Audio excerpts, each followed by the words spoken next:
Bonjour à tous.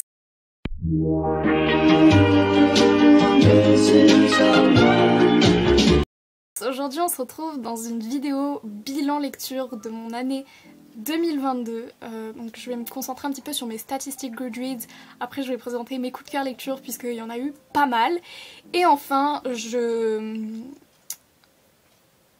parlerai de mes objectifs lecture pour 2023. Donc on commence sans plus tarder avec mes statistiques Goodreads. Donc cette année j'ai lu 8306 pages pour 24 livres. Alors lire 24 livres c'était mon objectif. Donc je suis contente de l'avoir atteint. Alors c'est sûr ce n'est pas très élevé, mais étant donné que j'étais en panne de lecture en 2021, je voulais vraiment pas me challenger de fou, donc je voulais vraiment un truc atteignable. En 2023 je vais peut-être me challenger un peu plus, sans pour autant me donner un objectif que je sais d'avance j'atteindrai pas. Donc voilà. Le livre le plus court que j'ai lu cette année c'est Écrire de Marguerite Duras qui fait 123 pages. Le plus long que j'ai lu c'est Falling Again de Morgane Moncomble qui fait 557 pages. Je crois que c'est même le livre le plus long que j'ai lu jusque là. Donc je suis assez fière de moi. En moyenne j'ai lu 346 pages cette année. Ce qui est mieux que les années précédentes. Je crois que les années précédentes j'étais plus sur 200 pages. C'est vrai que cette année j'ai lu des livres un peu plus longs, donc ça m'a challengée quand même un petit peu et je suis quand même très fière de moi. Le livre le plus populaire que j'ai lu c'est Nos étoiles contraires de John Green. Ça ne m'étonne absolument pas puisque ce livre on l'a vu partout, si bien que c'est pour cette raison que je l'ai lu cette année. Le livre le moins populaire que j'ai lu c'est Et pourtant tu étais ma maman de Catherine Barneron. Je ne parlerai pas plus de ce livre puisque il manque de trigger warnings et je m'attendais pas à ce que ce soit aussi graphique en fait. Vraiment les descriptions ça m'a choquée. Du coup je me suis débarrassée de ce livre. Et en moyenne j'ai noté 4,1 étoiles sur 5, ce qui est une très très bonne note. Je pense honnêtement qu'il y a plein de livres que j'ai noté un peu plus que ce qui valait vraiment pour ma part. C'est pas très français ce que je viens de dire, mais il y a plein de livres où j'ai mis 4 étoiles parce que ça me faisait de la peine de mettre en dessous, mais il valait peut-être un peu plus 3 étoiles que 4. Mais bon, c'est pas grave. Cette année j'ai été généreuse, peut-être que l'an prochain je serai un peu moins indulgente. On verra ça. En tout cas, on passe au coup de cœur de cette année. Il y en a eu 8, enfin c'est pas tous des coups de cœur, c'est plus 8 livres auxquels j'ai mis 5 étoiles, ce qui fait à peu près un tiers de mes lectures. C'est franchement pas mal. Évidemment il y a eu des coups de cœur, mais il y a des lectures, c'est plus, j'arrondissais à 5 puisque c'était un 4,75. Donc voilà. Alors cette année déjà j'ai bien aimé Too Late de Colleen Hoover.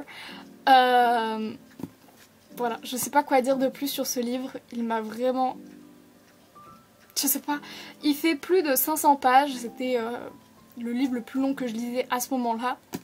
Et je ne l'ai pas lâché, je l'ai lu hyper rapidement et j'adore l'histoire. Alors par contre je suis hyper nulle pour décrire les histoires, donc ne comptez pas sur moi pour faire des résumés. Mais voilà, l'un des livres auquel j'ai mis 5 étoiles, et ça pour le coup c'est vraiment un coup de cœur. Voilà, c'est pas juste un livre qui méritait pas 5 étoiles, c'est vraiment un coup de cœur. Donc voilà. Ensuite, autre coup de cœur, on a 7 lettres d'Olivia Harvar. Ce livre, j'en ai entendu que du mal, si bien que quand je l'ai acheté, je me suis dit, est-ce que c'est une bonne idée finalement? Mais au final, je l'ai adoré. L'enquête est incroyable. Je n'ai pas compris pourquoi les gens étaient aussi médisants, mais j'ai ma petite idée. Étant donné que c'est un livre qui vient de base de Wattpad, je pense que les gens ont un petit peu jugé ce côté Wattpad et n'ont pas apprécié le livre tel qu'il est. Voilà, c'est juste ma petite hypothèse. Ensuite, le livre que j'aime par-dessus tout, mon livre préféré de cette année et jusque-là mon livre préféré de maintenant, c'est November 9 de Colleen Hoover. C'est mon tout premier Colleen Hoover que j'ai lu et je ne l'ai pas regretté parce que vraiment j'ai adoré ce livre. Surtout le plot twist. Le plot twist était incroyable. Du coup bah après j'ai dévoré les Colleen Hoover et c'est devenu mon auteur préféré. Alors, petit disclaimer, j'ai entendu dire que c'était une auteure problématique.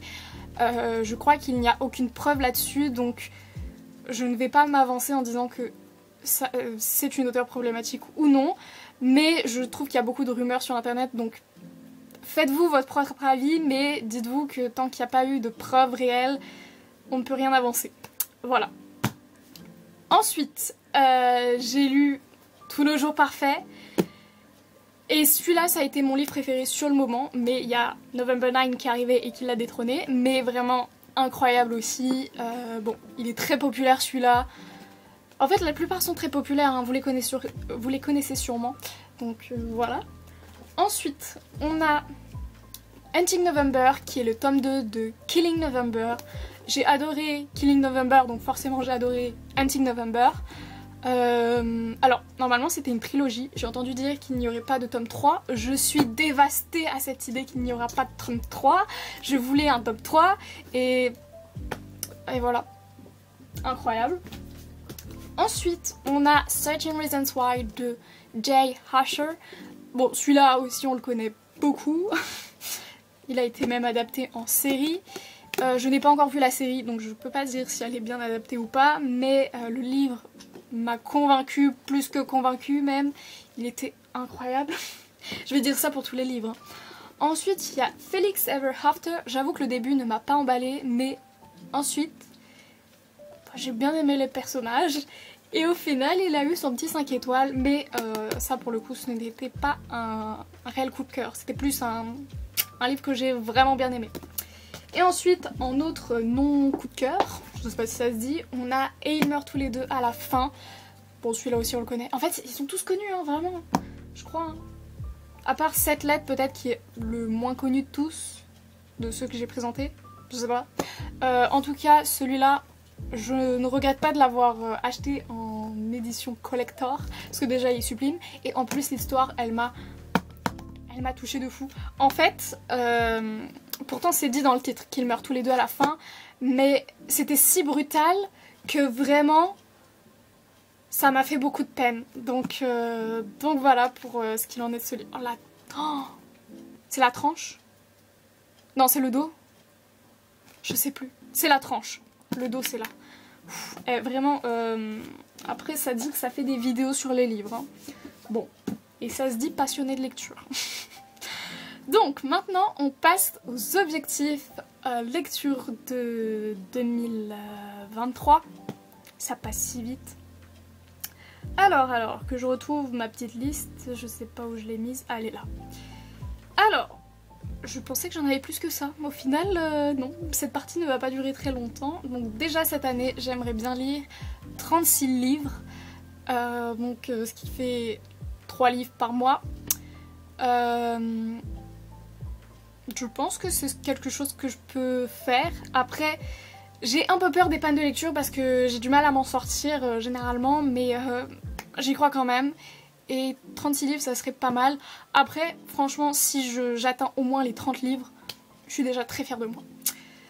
Ensuite, j'aimerais bien lire des livres qui me sortent de ma zone de confort. Exemple, L'identité de Milan Kundera. Ce livre me tente beaucoup et comme je l'ai dans ma palle, autant le lire.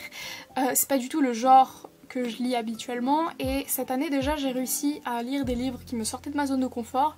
J'ai notamment lu Écrire de Marguerite Duras qu'on a vu dans mes statistiques. Bon, il était pas très long donc forcément ça allait, mais généralement en fait c'est des livres pas très longs hein, mais c'est toujours un petit peu dur de sortir de sa zone de confort, que ce soit en lecture ou même dans la vie générale. Ensuite, il y a quoi d'autre? Il y a L'étranger aussi d'Albert Camus que j'ai lu cette année. En plus, c'est des livres que j'ai bien aimés, mais juste c'est vraiment pas mon style de lecture, donc c'est un petit peu dur d'accrocher au début. Mais ça va. Ensuite, j'aimerais bien lire plus, notamment pour remplacer mon temps d'écran. Parce que je dis que je fais 1000 choses à la fois, mais il y a aussi pas mal de temps que je passe sur mon téléphone et que je pourrais très bien remplacer par la lecture. Donc voilà. Et pour finir, j'aimerais bien lire tous les livres de Colleen Hoover. Je sais pas si ça se fera, ça honnêtement, puisque bah, je ne les ai pas tous en ma possession, il faut que j'en achète pas mal. Est-ce que j'ai envie de mettre mon budget là-dedans? Je ne sais pas.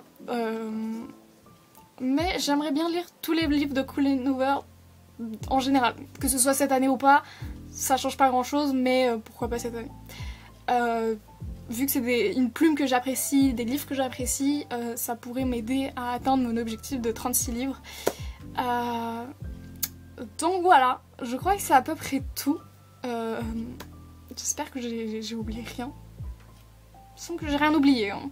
Enfin bref, j'espère que cette vidéo vous aura plu. Je vous souhaite une très bonne année 2023.